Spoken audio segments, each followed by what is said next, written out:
unexpected changes captivates attention. Welcome. Today's doodle was based on the word mesmerized. And for this peculiar doodle, we are coming back to one of the creatures that we've seen not so long ago, that reappeared and managed to escape its fate, which was this bubbly creature on top of which a dream world was slowly getting built, rebuilt, shifting its shape ever and ever again. But we'll also meet up with our good friend the slug creature and its new baby. So, without further ado, let's begin by the first pathway that I drew for this doodle, and that I used, which was the scorching earth, and which states that environments change. It's quite a simple pathway, but here it led me back to this peculiar creature, on top of which a dream world is constantly evolving. New building appearing on it, plants decaying and growing, entities appearing and disappearing. We did discuss last time that we saw this character, that something quite interesting seemed to be happening here, in which creatures from the Abyss Garden that were falling asleep, some of them would find themselves in this peculiar dream world, wandering in the creation of this bubbly creature. And so, this idea that environments change led me back quite naturally to this peculiar dream world that keeps on shape-shifting without any visible patterns yet.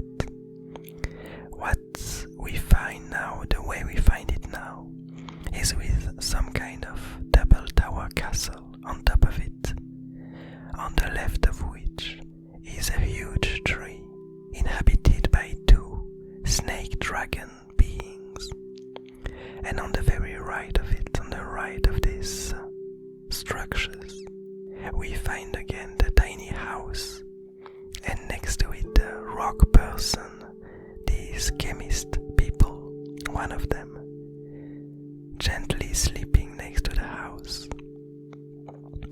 The second pathway that I used for this doodle was the offering, which states that entities make others provide for them.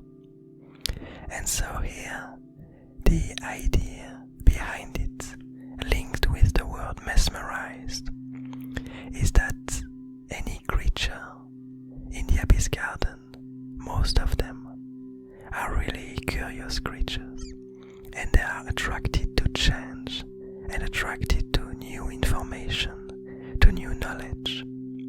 And so here, it made a lot of sense to me to have some of our most well-known creatures come here and meet up with this ever-changing dream world that is gonna satiate their curiosity with its constantly evolving landscapes. And so, what best creatures than the slug creature and its newborn baby? So as we discussed in the past, the slug creature is at the moment heading towards a new home for its latest baby, which is this intriguing three-tentacled eye that seems to be really attached to its parent so far. And we still don't have a lot of clues as to where the slug creature is leading it and which home it is looking for. We can imagine that since the last time we saw the slug creature, it was discovering all of these new signals that appeared from the lighthouse after the little flame took over the place, after the slug creature managed to lead the tiny flame to this lighthouse.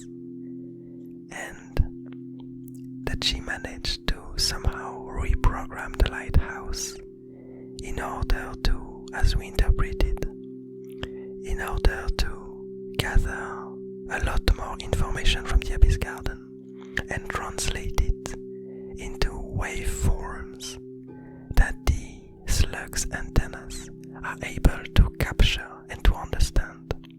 And so we interpreted last time that due to this huge change in the lighthouse, the slug creatures are now able to gather a lot more information about the Abyss Garden and about the events, the changes that are happening all around the garden. And so we can imagine that with these new informations, our slug creature might have way more knowledge as to where this newborn baby might find its home.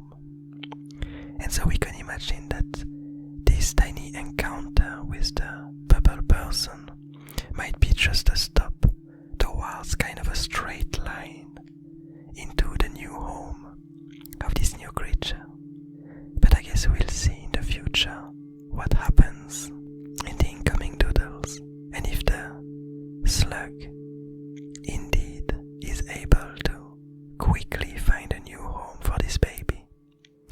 Even though I'm guessing that before finding a home, it might still want to have some adventures with it in order to provide it with information about the world and to kind of influence its early brain, its early personality and its early thinking in order for it to become a healthy individual as it grows up and as it settles in a new area of the Abyss Garden.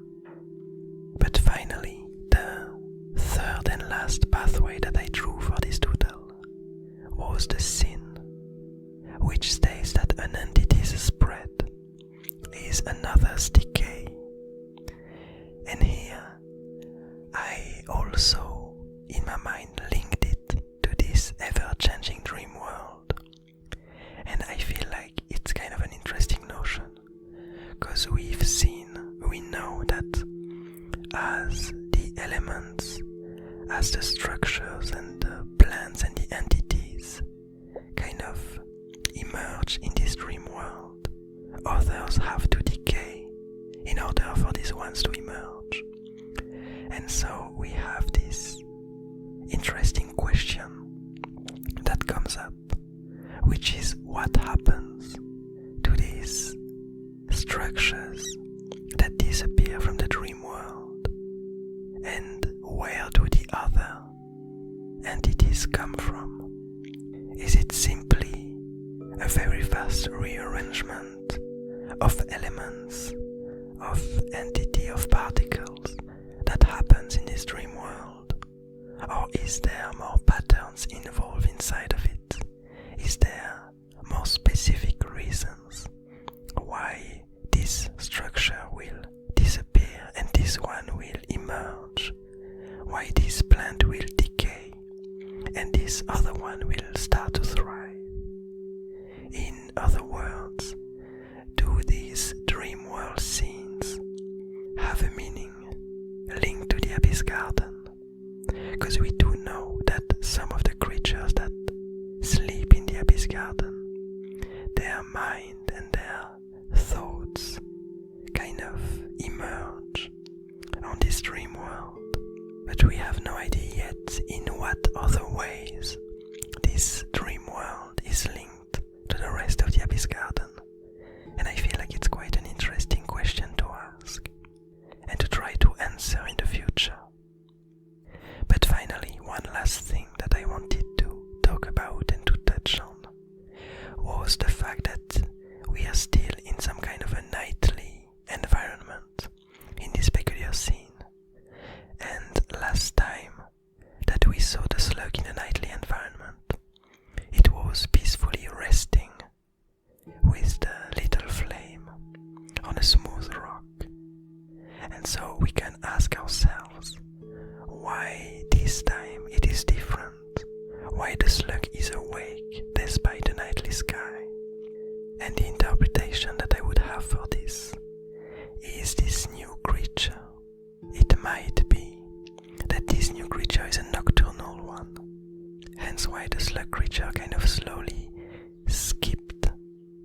swapped its usual cycles in order to ensure the well-being of this newborn and in order to spend as most time as possible with it.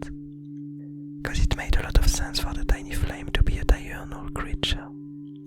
But it does seem like this new tentacly one is indeed a nightly being, a very curious one. But anyway, I hope that you enjoy these characters and how they're slowly coming in contact with one another, how things are evolving in the Abyss Garden and slowly unraveling as we discover more and more